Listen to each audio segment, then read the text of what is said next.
Thank you for joining us today for this National MS Education and Awareness Month teleconference hosted by the Multiple Sclerosis Foundation.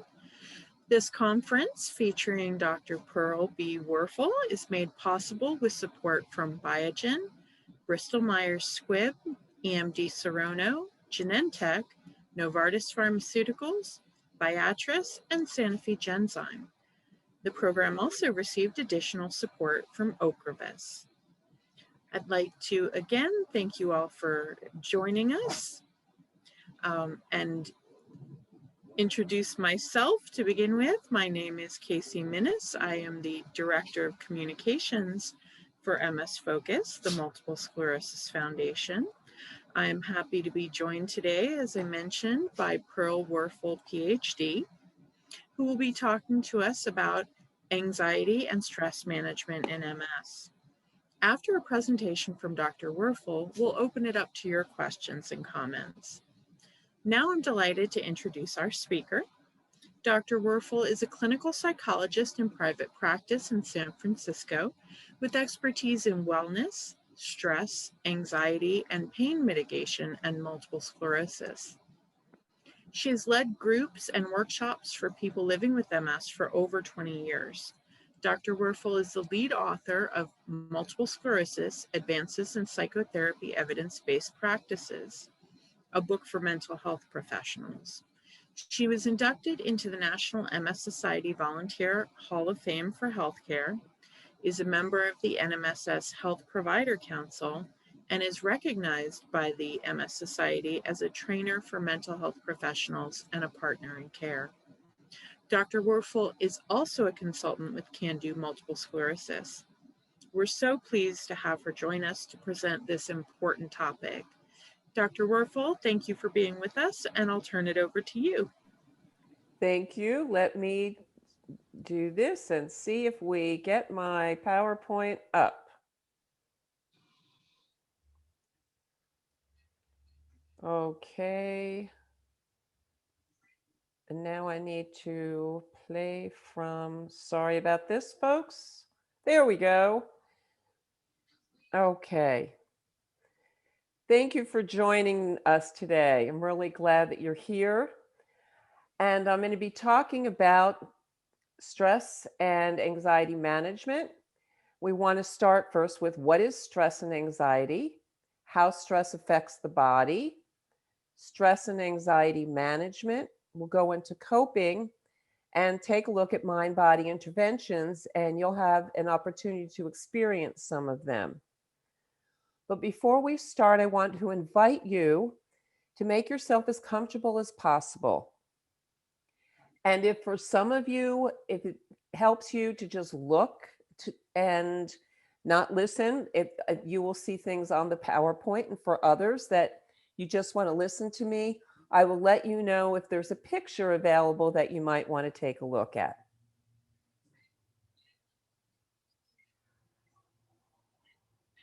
Okay, I am sorry, all of a sudden I'm not, let me try. Oh, there we go. My computer wasn't allowing me to forward for a moment. So I want to start with all about stress. What's stress? So stressors, different than stress, are those situations out there that increase our stress.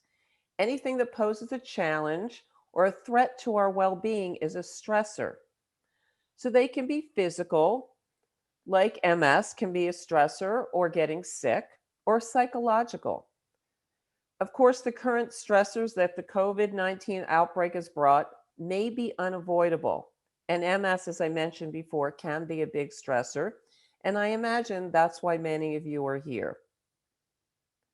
So let's talk about what happens in the body when we experience stress. Psychological stress can cause physical distress. The body has a hard time telling the difference between a psychological stressor and a threat to our body. Now, how do we know this? Many of you have probably experienced being at home, watching a scary movie. You know you're in your house watching a scary movie, but your body is getting tenser and tenser as things get scarier and scarier. And if someone walked into the room, you might yell out. This is what happens. Just because we're thinking it, our body begins to respond, even though there may not be any real danger out there. So, stress can trigger the body's response to this threat or danger, and this can be called the fight or flight response, or it's also known as part of the autonomic nervous system. When our body goes into fight flight mode, it is literally preparing to either get away or to fight, and that's why everything tenses up. So let's look at what happens when we experience this stress, which often comes from thoughts that we're having. Blood pressure can rise, breathing becomes more rapid, digestive system can slow down, heart rate increases, the muscles tighten, the shoulders go up to your ears, the teeth are clenched, the jaws are tight, the chest is tight. I'm sure most of you have experienced some of this. What else happens? The immune system can begin to shut down. And this is why people can get sick when they're stressed. And this is also why people living with MS do better by managing stress. There's a heightened state of alertness which disrupts sleep. And I'm sure most of you have experienced that sleepless night because you were stressed about something. In general, it doesn't feel good. And you can understand why this could lead to fatigue and other discomfort, other difficulties. So I'm hoping you can see this, but here's a picture of someone that looks pretty stressed out, smoke coming out of the ears, saying, I'm a little stressed right now. Just turn around and leave quietly, and no one gets hurt. Because when we're stressed, we are not fun to be around. So let's look at stress, pain, and sleep. Unregulated stress can cause inflammation. Inflammation can cause pain, discomfort, and fatigue. And many of us know that MS has a relationship with inflammation. Stress can cause sleep disturbance, and of course, sleep disturbance can cause fatigue, cognitive difficulties, and mood problems. If you didn't already know of all the reasons why it's helpful to manage stress, here's more.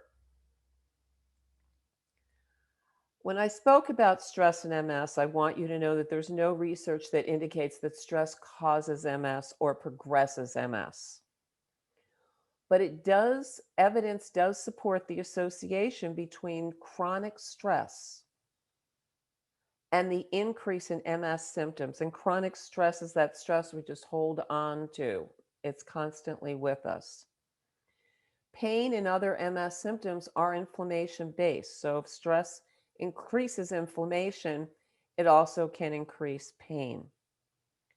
And research with MS, and the large research was done in 2012, shows that the use of more adaptive coping can affect the relationship between stress and inflammation in MS, meaning that more effective coping strategies can help you live with MS. And this has been demonstrated through the research actually using MRIs and looking at inflammation.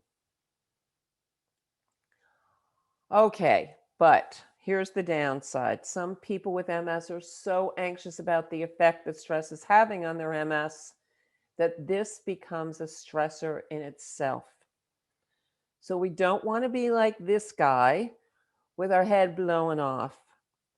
And we want to look at managing the stress, but not being so worried, because as we talked about before, stressors and stress can be very much a part of our life.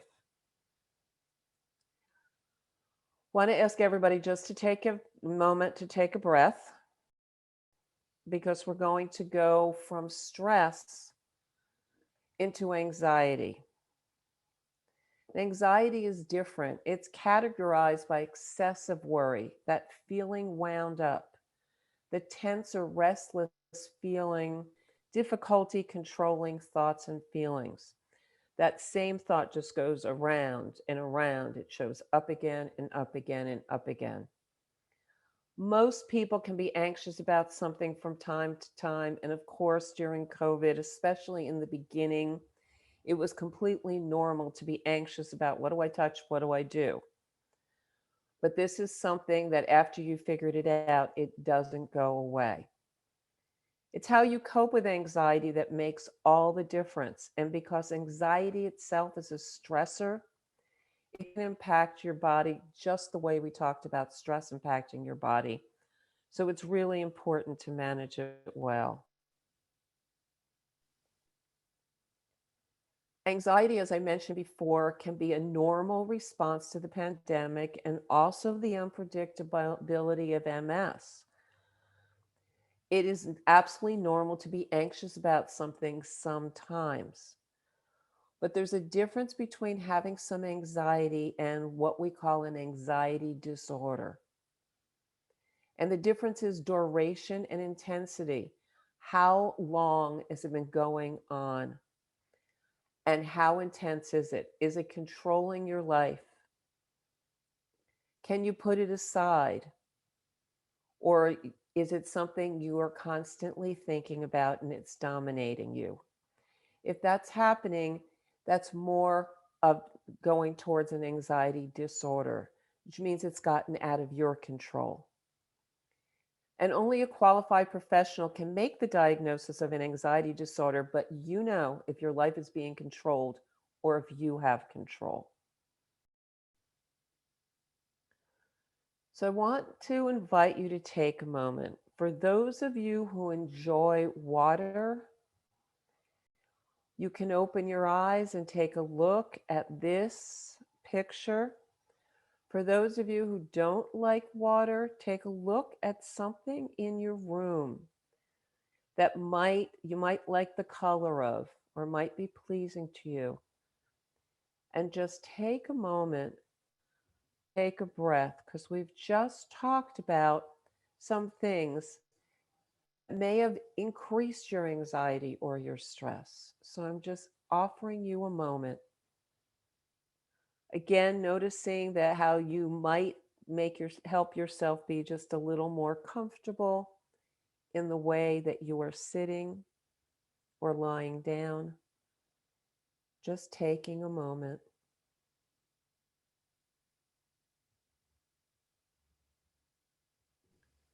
So here's some good news.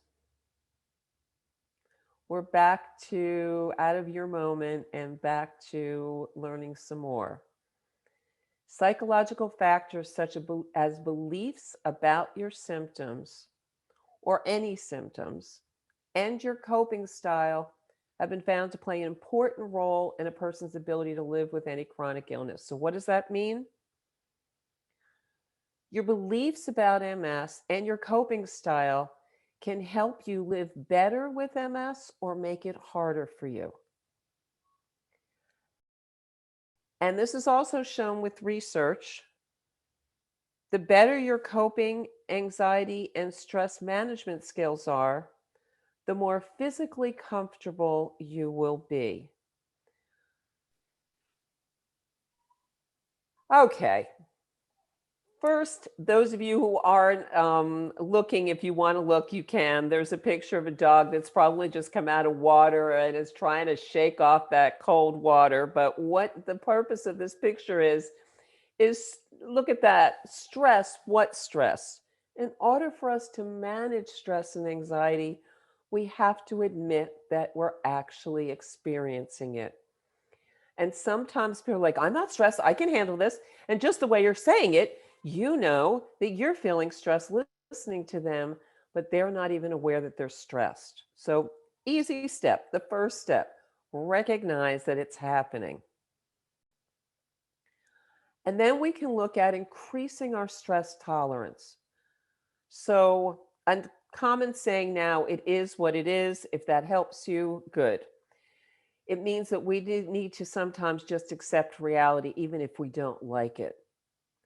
And we use positive self-talk, and I'll talk about that a little bit later, where our thoughts are reality-based versus scaring us, we're more in reality. And self-care that we all know about, exercise, sleep, enjoyable activities, asking for and seeking for help, and being realistic about what you can accomplish in an hour or a day and organize. And I want to recognize as we begin talking about other activities that I'm a white woman, and so I'm speaking from my perspective. But people from different cultures and different ethnicities have different ways of taking care of themselves. So you get to find out what self care looks like for you. So let's look at thoughts. I talked about those thoughts before that can scare you. So thoughts can hurt and thoughts can heal. What you think can have a profound effect on your emotional and physical well being. They can increase your or decrease your stress or anxiety. And with awareness of your thoughts and the willingness to change that critical self talk, and we all know what that is, that person that lives inside of our heads that says really mean stuff to us, we can learn to be kinder to ourselves. This isn't easy, but we can do it. And make it just a little easier, or at least not scare ourselves with unnecessary painful thoughts. So let's look at what these thoughts are. Here's thoughts that hurt. Thoughts that hurt are absolutes that give you no other option. This list is much longer. I'm just giving you a few. I will never be able to have fun with my friends again. I will always have a hard time with MS. When you say always means every minute of every day, and it gives you absolutely no option. Nobody likes me now that I have MS. I'll never figure this out. And something that unfortunately I hear quite a bit, nobody understands how hard it is for me. You probably have your own personal thoughts that hurt, but you know it's a thought that hurt if it gives you absolutely no option, and it is absolute. So let's take a look at positive self talk, because that was obviously negative self talk, and self talk is just talking to yourself. Let's look at thoughts that help. These are absolute options. I can find things to do that are fun. I know during COVID it's harder, and especially during COVID with MS, but I can. I can connect with friends even if I'm home. I am going to figure out how to make it easier on myself. This is something we can all do, is figure out how to make it easier on myself and easier on yourself. We may not be able to change the situation, but we can change the way we deal with it. And MS does not need to change the person I am. So many people are afraid of that. It may change your life, but it does not need to change the person that you are. And then understanding that right now I'm not able to do this, but I can find a way to make it easier or decide not to do it. Or the big one, ask for help. I probably should have had a big slide that just said ask for help, because it's so important. I talked about coping strategies, and yes, even coping strategies can be good or bad, just like thoughts can be helpful or hurtful. So let's take a look at them. There's something called coping flexibility. And the truth is that effective coping, to have it really work for you, to live well with MS and live well in general, is characterized by flexibility rather than finding that specific strategy, that specific style that's always going to work for you. Flexibility means you get to recognize what you're doing is not working. Even though it should work, even though it works for others, it's not working for you. And then we can shift to a purposeful trial and error. It's all about trial and error, trying new approaches. I'm going to give you some new approaches, but we need to try it. Try what works for you. Don't worry about what works for others. Find what works for you in trial and error and be flexible with it. And just because it worked last month or the month before does not mean it's going to work now, because things change. Really important. So let's look at them, the coping strategies. I'm putting them in three main types. I didn't come up with this, someone else did, because it's just easier to understand it, but you don't have to know this for any reason.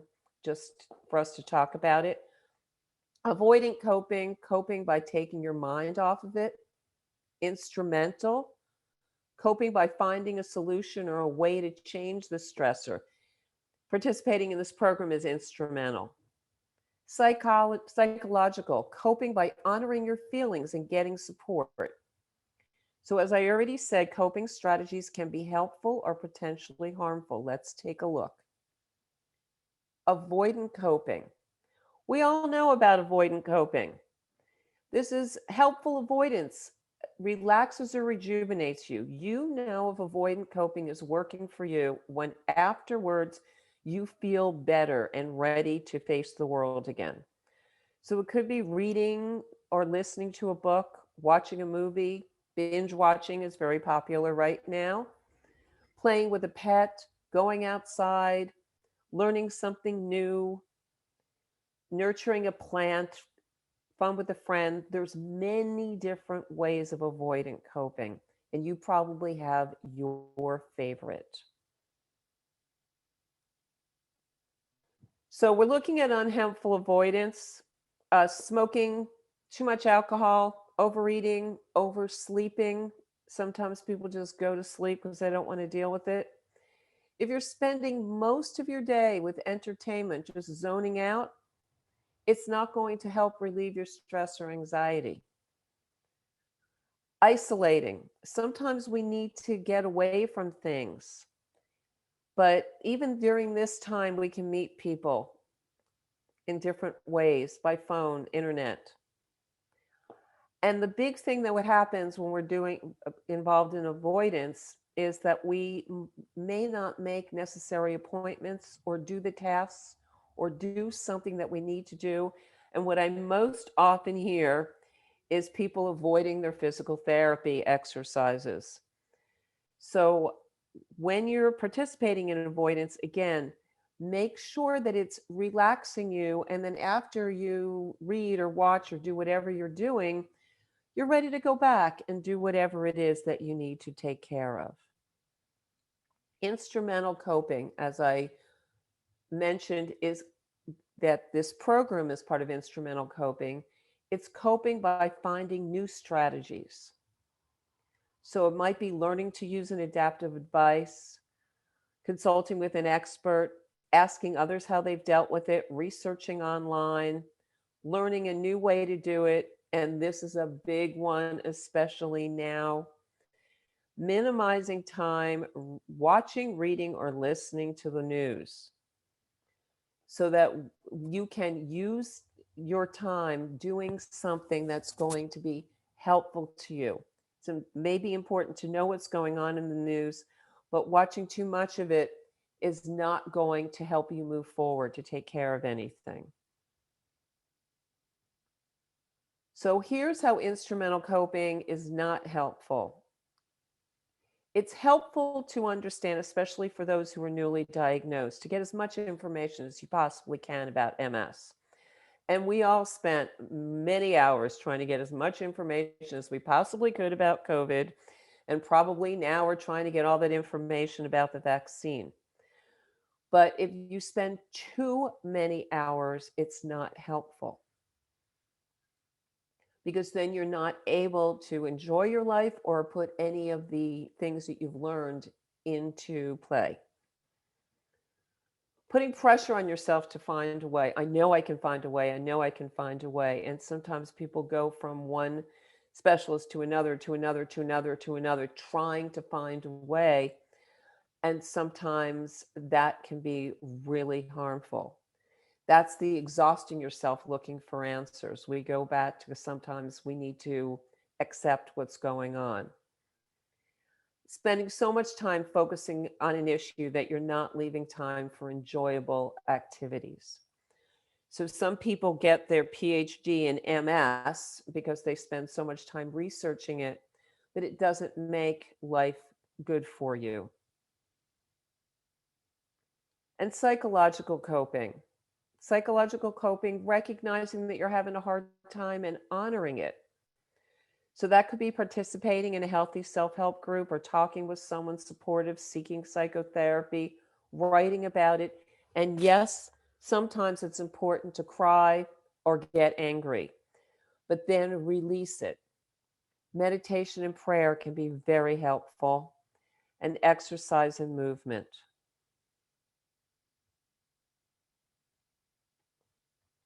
This is when psychological coping is not helpful. When you're spending most days in tears or being angry, spending so much time with the problem that you aren't seeking a way to make it easier on yourself. You're hurting yourself.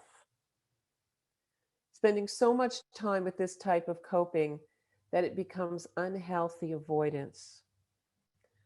So, understanding the pain and understanding the anger and experiencing it, but if you're caught in it, then it's not coping anymore. It's becoming a difficulty for you and it's becoming a stressor. So, I want to give you an opportunity to experience some mind body interventions. But before I do, I'm going to tell you just a little bit about them. So, mind body interventions are geared towards helping you use your mind to produce the desired physiological reactions. So, we talked about using our mind to stress us out. We can also use our mind to help us become more relaxed, to increase comfort, for soothing.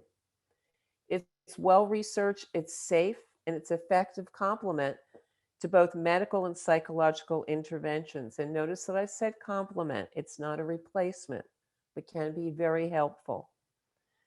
Some you can learn from a professional, and some can be found through many, many YouTubes. And I'll talk about the difference. So here we have the mind helping so many different parts of the body. Some mind body interventions include somatic experiencing, Peter Levine, hypnosis, imagery, mindfulness, meditation, breathing, and relaxation. Somatic experiencing, you would need to seek someone who has training in this to show you, can be really helpful with pain and stress management, tremendously helpful. Hypnosis has been around for years. Again, really helpful with pain and stress management. Hypnosis can also be helpful with something called over rehearsal. If you're anxious about doing something in a very light trance, you can imagine that you're doing it so that when you actually go to do it, it will feel less overwhelming. And for some people, going someplace, when we all go places again, going someplace where you may have fallen and now you're avoiding it, hypnosis, if it's a safe place, hypnosis can help you imagine going there and not being so afraid. And that is also something that you would consult a professional for. The other ones you can do on your own or with a professional. Imagery. We'll have an experience with that in a couple of minutes using images to help us feel better. Mindfulness meditation is something else that's really helpful in just having your mind be aware of what's going on and the breathing to quiet it. And mindfulness based stress reduction was developed by John Kabat Zinn, MBSR, which is really popular right now. And a number of different hospitals are offering groups on this, and again, can help with pain and stress management. And of course, breathing and relaxation. So before we go into some experiences with it, I want to share with you that all mind body experiences or most begin with awareness. Awareness of how the body responds when emotional or physical discomfort is encountered. Awareness of stress reactions to everyday occurrences or people in our life. So, in order for us to mitigate the stress, we need to be aware that it's causing us stress. And awareness of how even a small movement or light, compassionate attention can bring increased comfort. Notice how I said compassionate attention. That means noticing our thoughts without judging them. Doesn't have to be dramatic or complicated to do this. Sometimes the simplest is the most effective. Like when I invited you to find the most comfortable way to be experiencing this program, whether you're sitting or you're laying down, that can be a really good intervention in noticing, oh, this is uncomfortable. Can I change something to become more comfortable? When you start with mind body interventions, it may become uncomfortable for you initially, because if you're uncomfortable, if you're experiencing a lot of symptoms, many people cope with that by not being in their bodies. But in order for us to have some understanding and control, we need to get into our bodies.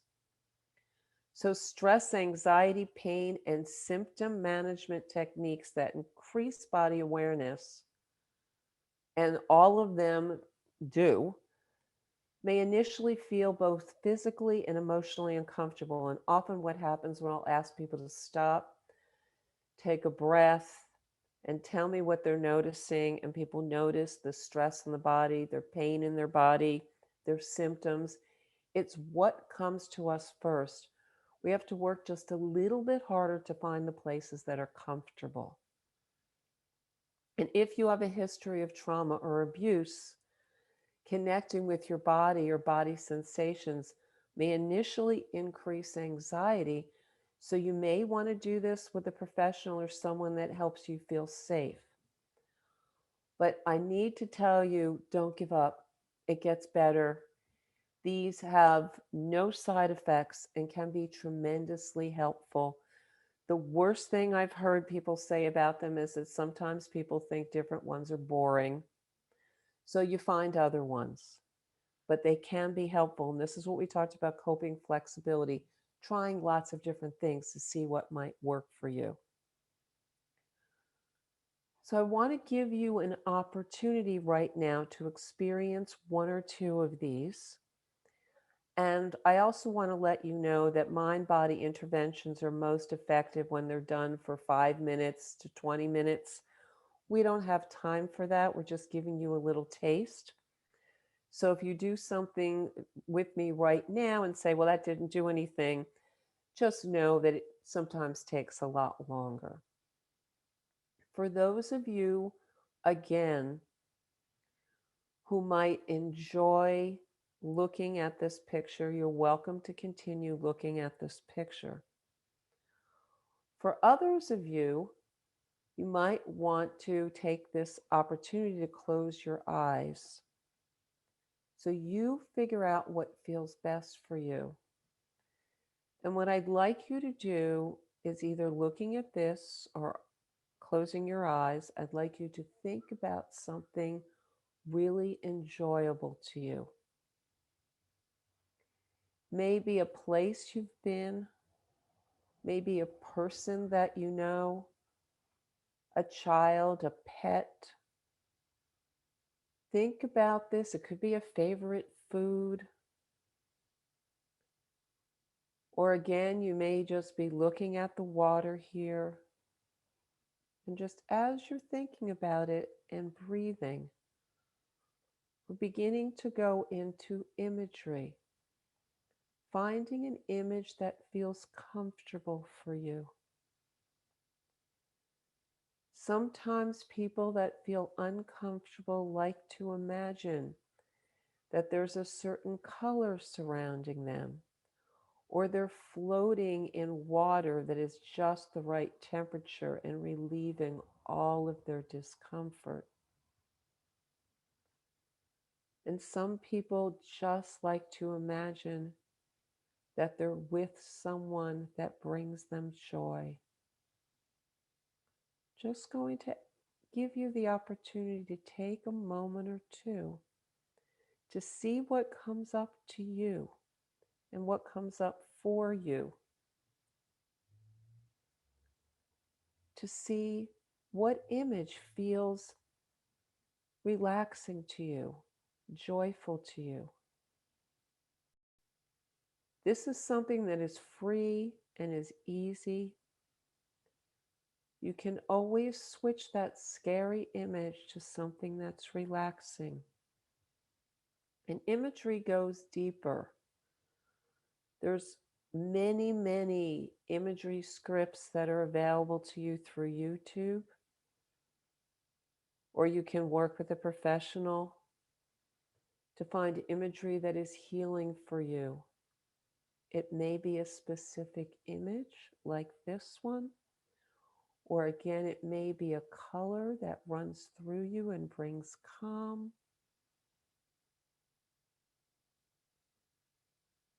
Or you might want to place a color on some part of your body,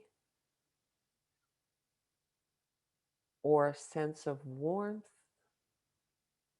or water or cooling, whatever it is. Just going to give you another moment to see if you can look at this, or whatever it is that's coming to you. You don't have to see it, you just have to think about it. Some people can see the image, some people just think about it. And just noticing if your breathing slows, if there's any change at all, allowing yourself to just focus on an image that is relaxing and joyful. It may not be relaxing, it may be joyful and energizing. And one more breath.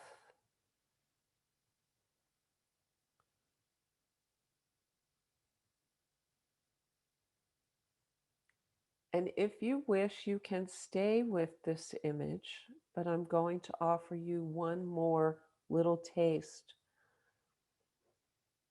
of a mind-body intervention. And this comes from somatic experiencing. And this is one very tiny technique of many.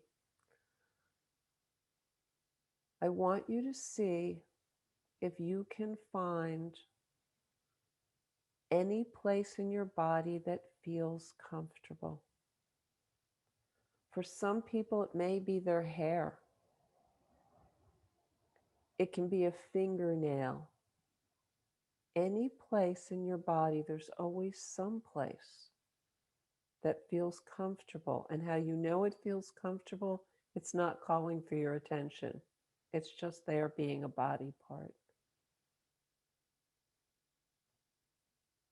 And just seeing if you can notice if that does not feel comfortable to you, you are welcome to come back to thinking about an image that brings you comfort.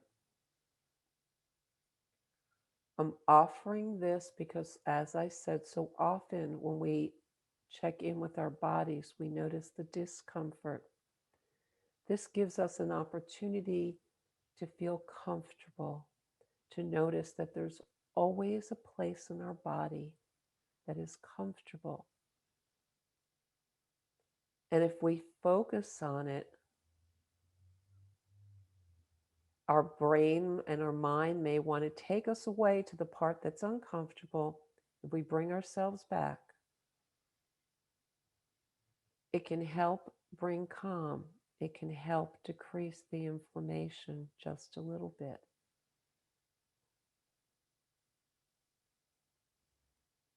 I would love to stay with you and share with you so many other mind-body interventions and do it longer with you, but that's not the amount of time that we have. So I'm going to move on now, welcoming you to stay with your image or stay with that comfortable place in your body, or focus back again on what I'm saying in the next slide. So there's a lot of different interventions, but sometimes we need a little more help than that. Sometimes we can't do it on our own. So I want to talk to you about when to seek professional help. If anxiety or worry are dominating your thoughts in your life, or you have tried different coping mechanisms or management techniques and you're still struggling, it's not your fault. It doesn't mean that you're not doing it right. It means that you need a little more help, and please seek help from a professional. So, just a little thing to lighten us up a bit. If you can't see it, it's a hamburger on the couch, and the therapist is the box of Hamburger Helper. Humor also is important. So, here's the hamburger getting some help.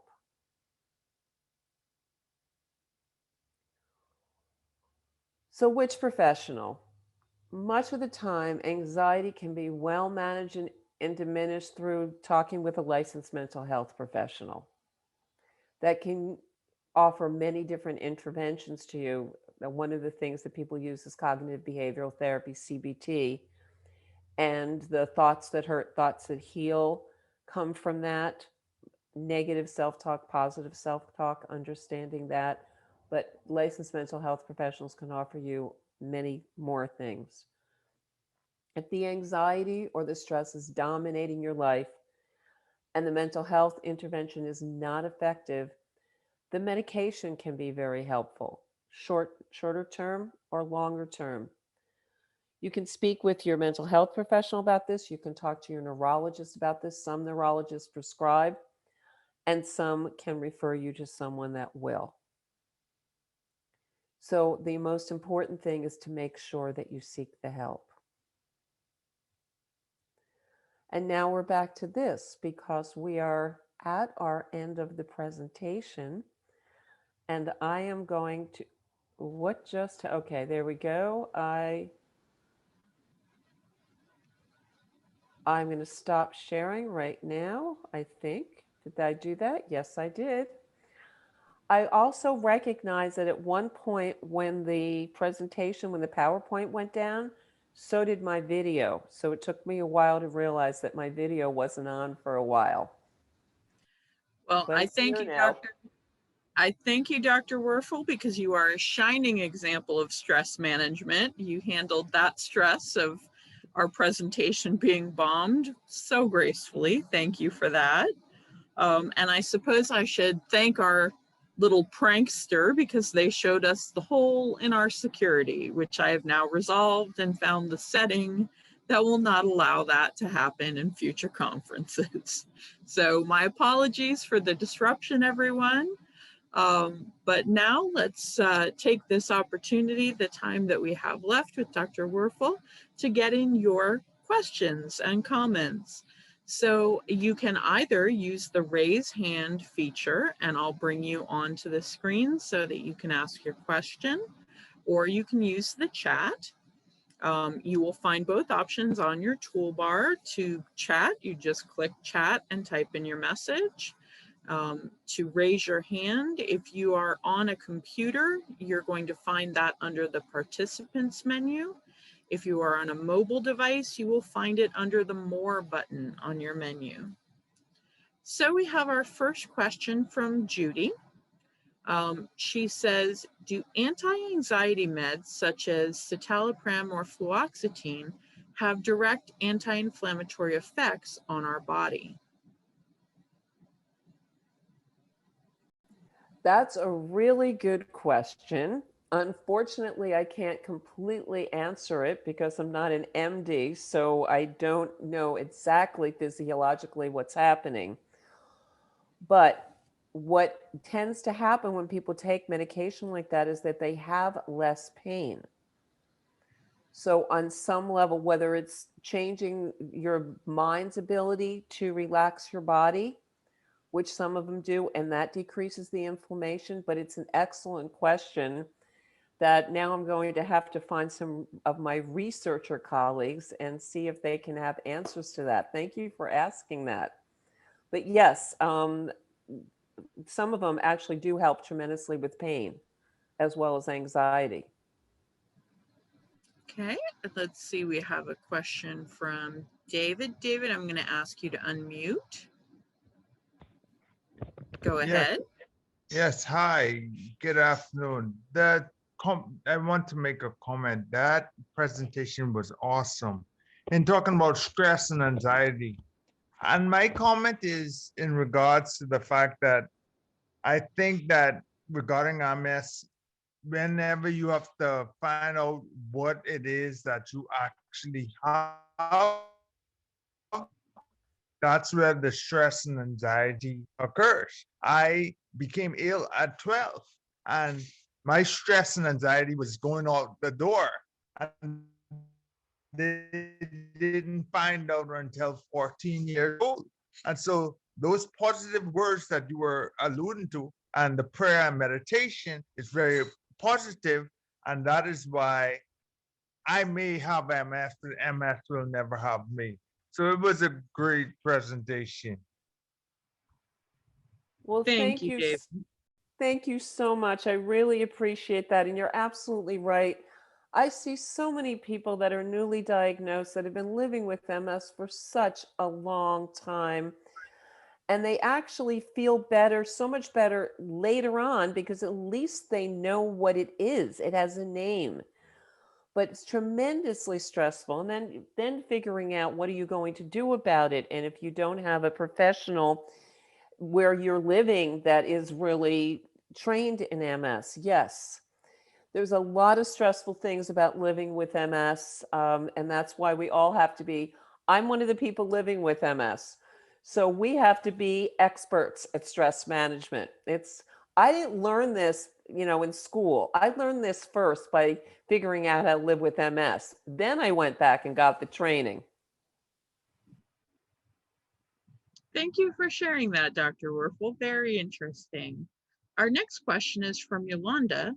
She asks, what do you call it when you're exceptionally easily agitated?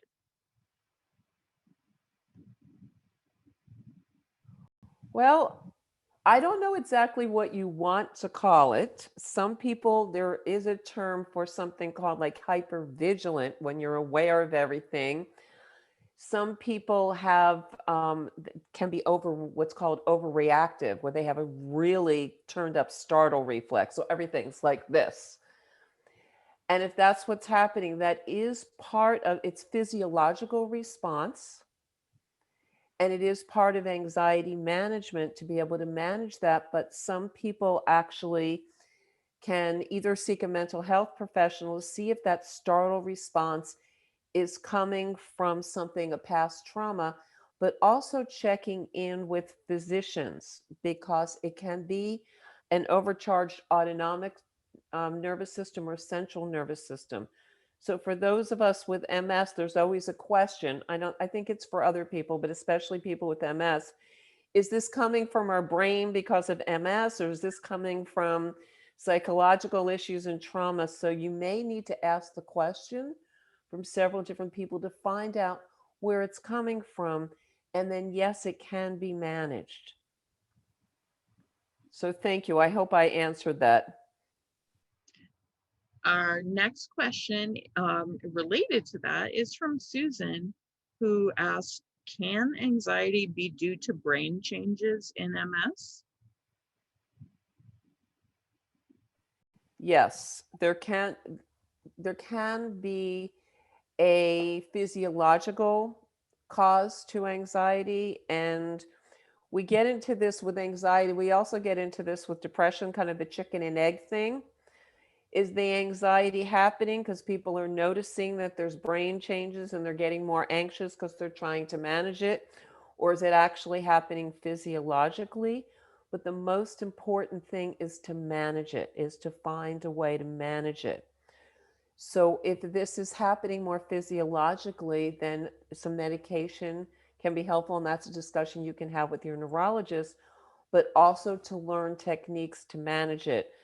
Because as we often know with MS, and we come and we say, what's causing this? What's causing this? And we often get the same answer. Well, let's see what we can do about it. Not exactly sure why that happened, but let's see what we can do about it. But it is something that is being looked at, because we know depression comes physiologically with MS, as well as the psychological response to it. We're getting a lot of research questions here today. Okay, let's see. We have a question from Joanna. Joanna, I'm going to send you an ask to unmute. Go ahead with Hi. your. We hear Hi. you. Go ahead. Thank you. Wonderful presentation. Very jealous because it's very bright where you are. It's very dark where I am. It's 9 o'clock in the evening here. Just a tricky question, sort of following from that sort of more about the practical. Any good resources could you recommend it for those mind and body interventions that are available there? Okay, Joanne, I'm going to ask you to clarify. You were asking for specifics about mind body, but I think I missed exactly what you were asking. So, like, you know, obviously now in current age, everybody's using their mobile phone, mobile applications. Is there anything you find that works better for a MS than others? Sort of, you know, mindfulness applications and relaxation application. Is there any one you could thickly recommend? Okay, that's a really good question. Thank you for clarifying that. There are a lot of apps for mindfulness meditation right now. And what I can tell you is the one that feels the best for you, that works the easiest for you, like Headspace is one that people can get a lot of information from, a lot of different meditations. Tara Brach is brilliant and has a tremendous amount of experience with mindfulness meditation around chronic illness. There are some people that were doing some around MS, but whatever can work for you and feeling like it's working, like you're able to feel calmer, you're able to manage your anxiety, that's the one for you. Because in the past, there was specific imagery for MS, and then people were saying, oh, this isn't working for me, but other things were. So that's where this is the trial and error part of it. But definitely, I can tell you the mindfulness-based stress reduction has been used and also used with people with MS. Tara Brach works a lot with chronic illness. And then the Headspace, which is really easy apps and really simple meditations. And I'm sure there's probably 10 more that people can suggest, but find what works for you. The easier it is, and the better, you know, more pleasant it is, and the more often you're going to get to do it, that's the one. I hope that answers it. And we have a couple of suggestions popping up in the chat. Holly says she uses the Calm app and loves it. Great for guided meditation. And Cheryl Rose recommends Insight Timer, as does Susan. Thousands of meditations, relaxing music, 100% free, Susan adds. All right, well, that is all of the time that we happen to have today. I want to offer my sincerest thanks to all of you for your participation, your insightful questions, your patience with our little bit of a security issue there. So thank you all. I want to remind you too that if you missed any part of this conference, it will be replayed on msfocusradio.org and available on demand on our MS Focus SoundCloud page and also on our YouTube page. So remember to follow MS Focus on Facebook, Twitter, or Instagram for times and access information. Our next teleconference will be on March 11th, which is this Thursday. It will be a presentation by Laura Steppelman, Ph.D., followed by a question and answer session on the topic of dealing with depression. You can find more information about how to register on our website, msfocus.org. Our sincere thanks to all our sponsors, all our attendees, and especially to you, Dr. Pearl Werfel. We appreciate so much all of the time that you spent preparing and sharing this information and answering our questions. Thank you so much.